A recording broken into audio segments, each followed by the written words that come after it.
సరైన ప్రాపర్టీని ఎంచుకోవడంలో తికమక పడుతున్నారా? ఇక ఆ కన్ఫ్యూజన్ వద్దు.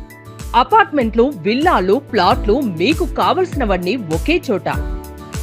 Suman TV biggest property expo October 18th, 19th HSCC Novotel Hyderabad. ఇప్పుడే ఫ్రీ ఎంట్రీ కోసం కాల్ చేయండి.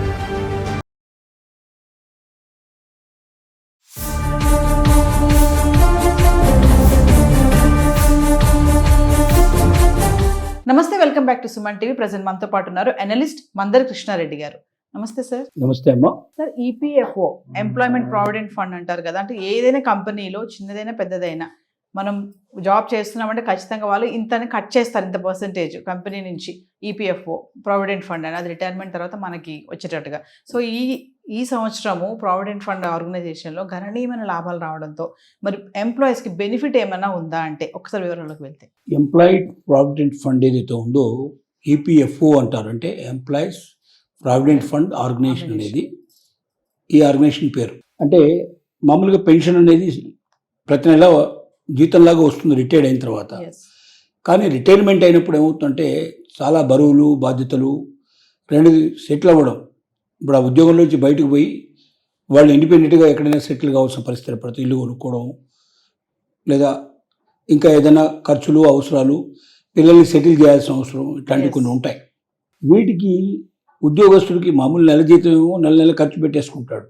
పెన్షన్ ఏమో రిటైర్డ్ అయిన తర్వాత ప్రతి నెల వస్తూ ఉంటుంది. కానీ ఇన్ బిట్వీన్ ఏదైనా జరిగినటువంటి పరిస్థితుల్లో రిటైర్మెంట్ అయిన టైంలో ఉన్న బాధ్యతలన్నీ పూర్తి చేసుకోవడానికి వీలుగా కొంత లంసమ్ అమౌంట్ లక్షల మీద వస్తే బాగుంటుందన్న ఉద్దేశంతో, దృక్పథంతో చాలా మొదట్లోనే స్వాతంత్రం వచ్చిన కొత్తలోనే ఈ ఎంప్లాయీస్ ప్రావిడెంట్ ఫండ్ ఆర్గనైజేషన్ అనే దాన్ని నెలకొల్పారు. 60s ఆ టైంలో వచ్చింది ఇది. దీంట్లో ఏమిటి విషయం అంటే, ఒక ఎంప్లాయర్ అంటే ఉద్యోగం ప్రొవైడ్ చేసిన వ్యక్తి, అది ప్రభుత్వం కావచ్చు, ప్రైవేట్ రంగంలో కావచ్చు, దేంట్లో అయినా సరే 12% ఉద్యోగి తన జీతంలోంచి ఈపీఎఫ్లో పెట్టాలి. ఈపీఎఫ్లో పెడితే, ఎంప్లాయీస్ ప్రావిడెంట్ ఫండ్లో పెడితే, ఎంప్లాయర్ అంటే యజమాని ఎవరైతే ఉన్నారో అతను కూడా 12% వాళ్ళ సొంత డబ్బులోంచి దీంట్లో పెడతాడు. అంటే ఇది మొదటి రోజు నుంచే మనం డబ్బు ఎప్పుడైతే దాంట్లో పెట్టామో ఎంప్లాయీ, ఆ రోజు నుంచే ఇది డబుల్ అయిపోతుంది. ప్లస్ దానికి తోడుగా ఏం చేస్తారంటే ఈ డబ్బుని ఆ డబ్బుని అంతా కలిపి దీన్ని జాగ్రత్తగా ప్రభుత్వం తరపున దీన్ని ఏమైనా మంచి మంచి బాండ్స్లో, అంటే గవర్నమెంట్ రిలీజ్ చేసేటువంటి బాండ్స్ ఉంటాయి, అంటే 100% గ్యారంటీ ఉంటుంది. ఎట్టి పరిస్థితుల్లో నష్టం వచ్చే సమస్య లేదు. వస్తే లాభం వస్తుంది, కానీ నష్టం మాత్రం ఎట్టి పరిస్థితుల్లో రాదు.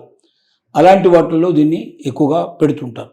లేదా ఇంకా ఏమైనా రియల్ ఎస్టేట్, దీంట్లో స్టాక్ మార్కెట్లో అసలుకి ఇబ్బంది లేకుండా గ్యారంటీ ఇస్తూ కొంత ప్రాఫిట్ జనరేటెడ్గా ఉండేటట్టుగా, మూలధనానికి మాత్రం ఎప్పుడు ఇబ్బంది కలగకుండా ఉండేట్టుగా ఎవరైనా కంపెనీలు హామీ ఇచ్చినట్టయితే వాటిలో కూడా వీళ్ళు పెడతారు. ఏది ఏమైనప్పటికీ ఎంప్లాయీకి మేలు జరిగేటట్టుగా ఎక్కువ మొత్తం లోపల డబ్బు వచ్చేటట్టుగా చేయడానికి ప్రయత్నం చేస్తారు. ఎట్టి పరిస్థితిలో ఉన్న డబ్బు పోకుండా చూస్తారు. అయితే ఈ సంవత్సరం అలా పెట్టబడినటువంటి డబ్బు ఏదైతే ఉందో 17,000 కోట్ల రూపాయలు లాభం వచ్చింది. మొత్తం ఎంప్లాయీస్ ప్రావిడెంట్ ఫండ్ ఆర్గనైజేషన్కి total profit 17,000 crores above profit వచ్చింది. ఇంత మొత్తం ప్రాఫిట్ని అందరికీ పంచాలి. అంటే ఈ ఎంప్లాయీ ప్రావిడెంట్ ఫండ్లో చేరినటువంటి ఎంప్లాయీస్ ఎంతమంది ఉన్నారో అందరికీ షేర్ చేయాలి.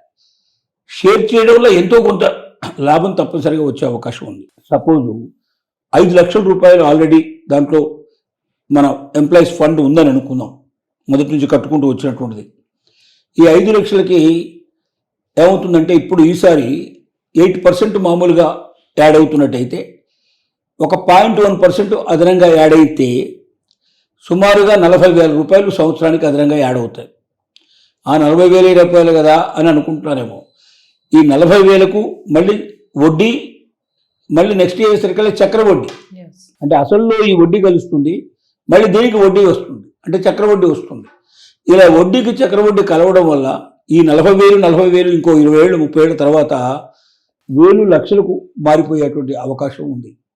అంటే చిన్న మొత్తంలో పెరిగినా దాని ఫలితం 1,000 లక్షలుగా మారిపోయే అవకాశాలు ఉన్నాయి. కాబట్టి ప్రతి ఎంప్లాయీకి డెఫినెట్గా కొంత బెనిఫిట్ ఎక్కువగా వచ్చే అవకాశం ఉంది. ప్రతి సంవత్సరం ఇంత రాకపోవచ్చు, ఎందుకంటే ఏదైతే పెట్టారో దేంట్లో అయితే దానికి ఇప్పుడుగా లాభాలు వచ్చినట్టయితే ఆ లాభాలు ఇక్కడ వర్తిస్తాయి. ఒకవేళ అక్కడ వీళ్ళు పెట్టిన పెట్టుబడిలో లాభాలు రాకపోతే అసలుకు మాత్రం ఏ రకంగా ప్రాబ్లం లేకుండా గ్యారంటీ తీసుకుని పెడతారు కాబట్టి ఎప్పుడు కూడా పెట్టిన డబ్బుకైతే ఏ రకమైన ఇబ్బంది ఉండదు. కానీ ఆ పైన వచ్చే లాభం అనేది చెప్పలేం, పరిస్థితులను బట్టి సిచ్యువేషన్స్ బట్టి ఉంటాయి. ఇది దీనివల్ల వచ్చేటువంటి బెనిఫిట్. రెండోది ఏంటంటే ముఖ్యంగా ఈపీఎఫ్ లోపల రకరకాల అవకాశాలు ఉన్నాయి. దీన్ని ఇన్సూరెన్స్ కింద కూడా దీన్ని మార్చుకోవడానికి దీంట్లో కొంత భాగాన్ని ఇన్సూరెన్స్కి మార్చుకోవచ్చు. పిఎఫ్లోంచి కొంత అవకాశాన్ని బట్టి ఒకవేళ కావాలనుకుంటే ఇన్సూరెన్స్ మాకు రెగ్యులర్గా ఇన్సూరెన్స్లో జాయిన్ అవ్వడానికి డబ్బులోంచి కొంత డైవర్ట్ చేసుకోవచ్చు. అంటే అది ఎంప్లాయీ ఫండే కాబట్టి కొంత దాన్ని చేయడానికి అవకాశం ఉంటుంది. ఇలా 2-3 రకాలుగా తమ జీవితంలో అవసరాలను బట్టి కొంచెం మార్పులు చేర్పులు చేసుకోవడానికి తాత్కాలికమైనటువంటి ఇబ్బందులకి దాన్ని వాడుకోవడానికి కొంత అవకాశం కూడా ఉంటుంది. ఏది ఏమైనప్పటికీ ఇది ఎంప్లాయీకి ఒక వరం. చాలామంది ఏమనుకుంటారంటే నా జీవితంలో 12% పోతుంది, అంటే సుమారుగా నాకు 20,000 వస్తే 20,000 పోయి 12% అంటే ఇప్పుడు 2,400 రూపాయలు పోతుంది. ఇప్పుడైతే 2,400 పోతుంది, అది ఎప్పుడో వస్తుందేమో, అది ఎప్పుడో రిటైర్డ్ అయినప్పుడు అనుకుంటారు. కానీ చాలా తప్పు. ఎందుకంటే రిటైర్మెంట్ నాటికి దీనికి ఎంత డబ్బు అవుతుందంటే వడ్డీ చక్రవడ్డీలు అన్నీ కలుపుకొని లక్షల మీద వస్తుంది.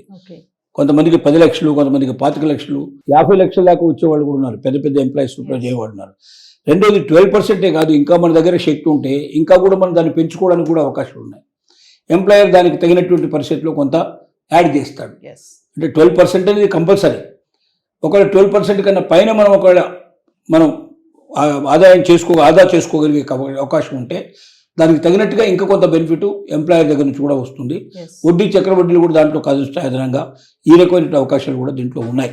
ఇది చాలా మంది దీన్ని భారంగా తలుస్తారు, కానీ ఇది భారం కాదు. రెండోది, ఒక దగ్గర ఎంప్లాయీగా మారిపోయాడు అనుకోండి, అంటే అక్కడ మానేశాడు.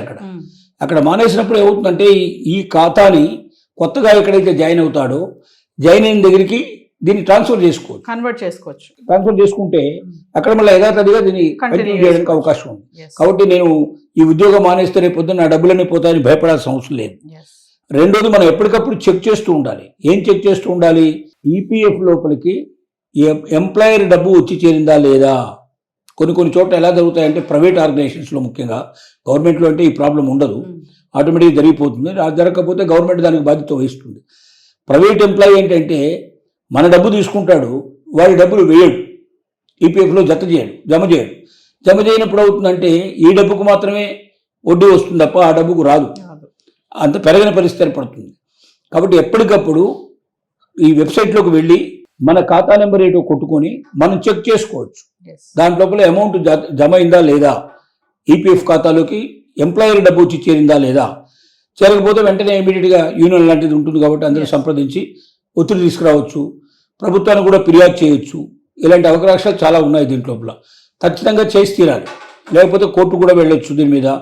అంటే ఏ ఎంప్లాయర్ అయినా, యజమాని అయినా తప్పనిసరిగా తన యొక్క ఎంప్లాయీకి సంబంధించిన ప్రావిడెంట్ ఫండ్ లోపల డబ్బులు మాత్రం ప్రతి నెల తప్పనిసరిగా విధిగా చెల్లించాలి అని దానికి ఒక ఫిక్స్డ్ డేట్లు కూడా గవర్నమెంట్ దానికి ఏర్పాటు చేస్తుంది.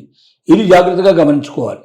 చాలామంది ఏం చేస్తారంటే 10 ఏళ్ల తర్వాత 15 ఏళ్ల తర్వాత చూసి, అయ్యో నాకు 10 ఏళ్ల నుంచి ఎంప్లాయర్ డబ్బులు రావట్లేదే, నేను మాత్రమే కట్టేస్తున్నాను కానీ అది రావడం లేదే అని భయపడతారు. రెండోది, కొంతమంది ఏం చేస్తారంటే ఈ డబ్బులు ఎంప్లాయర్కు డైరెక్ట్గా ఇచ్చేస్తారు. ఎందుకంటే వాళ్ళ డబ్బులు కూడా కలిపి టోటల్ ఫండ్ అంతా వచ్చేటట్టుగా చేస్తారు. కాబట్టి ఆ ఖాతాలోకి సరిగా వెళ్లకుండా కొంతమంది చేస్తారంటే ఇది ప్రైవేట్ ఎంప్లాయీస్ ఆర్గనైజేషన్స్లో యజమానులు ఆ డబ్బును కూడా వాళ్ళు తినేస్తారు ఒక్కోసారి. అంటే వాళ్ళు ఇవ్వాల్సిన 12% ఇవ్వకుండా వీళ్ళ 12% కూడా వాళ్ళు తినేసే ప్రమాదం ఉంది. కాబట్టి ఎప్పటికప్పుడు చెక్ చేసుకోవాలి, నా డబ్బు దాంట్లో చేరిందా లేదా, ఎంప్లాయర్ డబ్బు చేరిందా లేదా, దీనికి తగినట్లు వడ్డీలు వస్తున్నాయా లేదా, ఇప్పటిదాకా ఎంత అమౌంట్ అయింది నాది, ఎప్పటికప్పుడు చెక్ చేసుకునే హక్కు, అధికారం ప్రతి ఎంప్లాయీకి ఉంది. ఎప్పుడైతే ఇలాగ చెక్ చేసుకోవడం మనం మొదలు పెడతామో ప్రతి ఎంప్లాయర్ జాగ్రత్తగా ఉంటారు, తప్పు చేసే అవకాశాలు తగ్గిపోతాయి.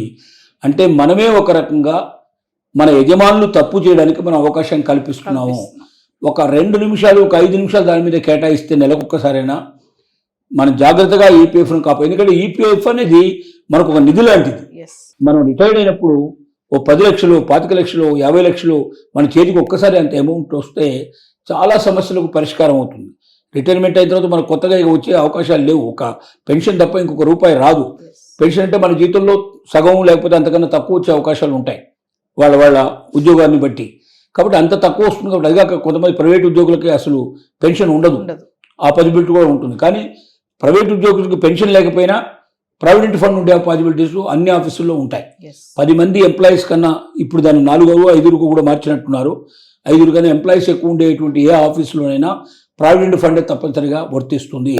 కాబట్టి ఎవరైనా ప్రైవేట్ ఎంప్లాయీస్ పనిచేసేటువంటి ఆఫీసులో ప్రావిడెంట్ ఫండ్ లేకపోతే 5 కన్నా ఎక్కువగా ఎంప్లాయీస్ ఉన్నట్టయితే వెంటనే మీరు ప్రావిడెంట్ ఫండ్ అధికారికి ఇన్ఫర్మేషన్ మీరు ఇచ్చినట్టయితే వాళ్ళు వస్తారు.